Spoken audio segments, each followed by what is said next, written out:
Hey Harvest Kids, it's Mr. Carlos and Eddie again with this week's Bible story for you. Alright, Eddie, you want to say good morning? Good morning, everybody. It's good to be back. I can't wait for today's Bible story. It's going to be a good one. Well, with that, what do you say we get into it, Eddie? That's a great idea, Mr. Carlos. Alright, well, this morning's Bible story is titled Paul in Chains. And it's from the book of Acts, chapters 21 through chapter 28. So, Eddie, why don't you take it away? Thank you, Mr. Carlos. When the Christians in Jerusalem were persecuted for their faith and left poor, Christians in the churches in Asia heard about it and wanted to help. Mr. Carlos, what does persecuted mean? Well, persecuted, Eddie, just means that the people in Jerusalem were very mean to the Christians, and they said and did very mean things to them because of their belief in Jesus. Oh, wow. They collected money to send and gave it to Paul to take to Jerusalem. Now Jerusalem was a dangerous place at that time, but God told Paul he should be the one to present the gift.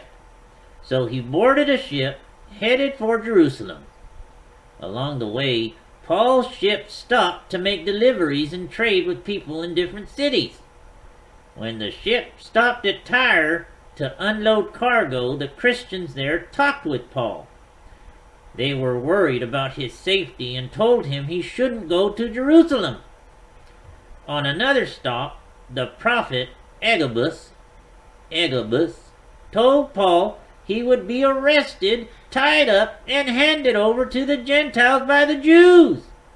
The Christians there begged Paul to turn back, but Paul knew he had to keep going.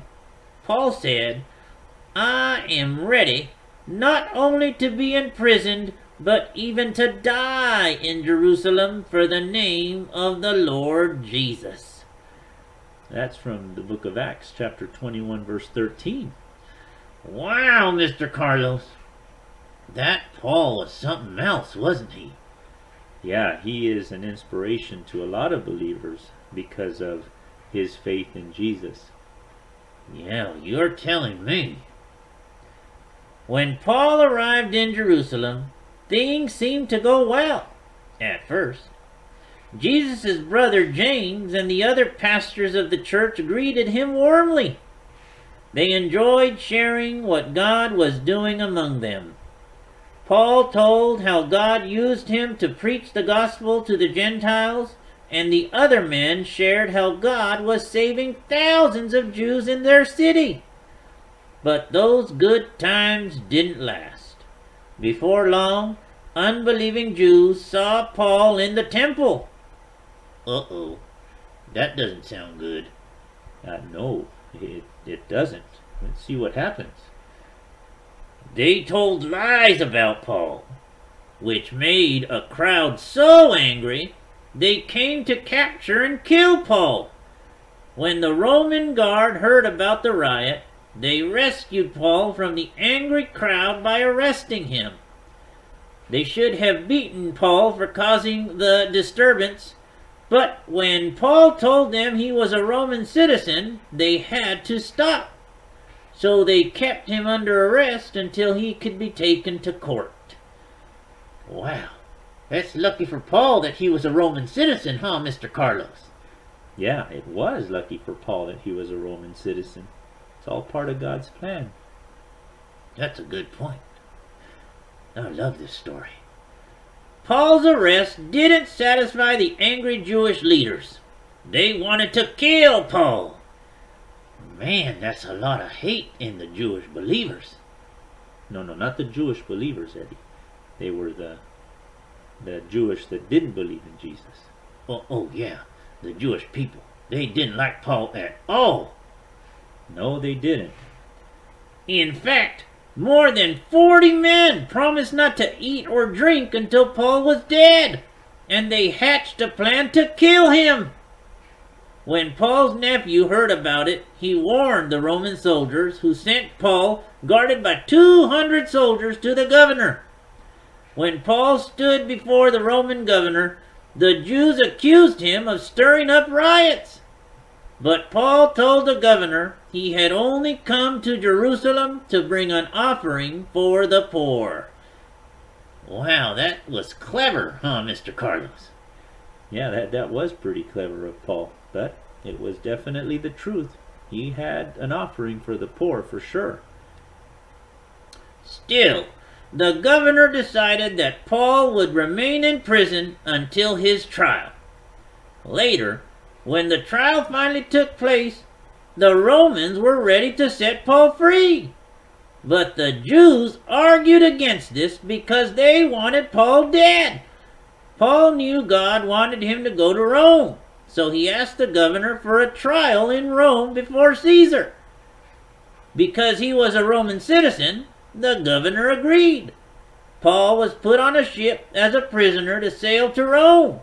It was a hard journey. There was even a shipwreck along the way. But 3 months later, Paul arrived safely in Rome. Once in Rome, Paul told the Christians that he was a prisoner for the Lord. Even then, God still used Paul to spread the good news about Jesus. Do you know how? Instead of a prison cell, Paul was placed under house arrest. That meant he was allowed to stay in a home with a single guard to watch him. So, even though Paul was in chains, he could still preach.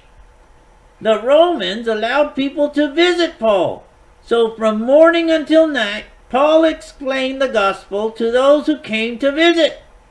Many put their faith and trust in Jesus. The guards watching Paul heard the message too. So you see, even Paul's imprisonment was part of God's plan. Wow! That's interesting, Mr. Carlos.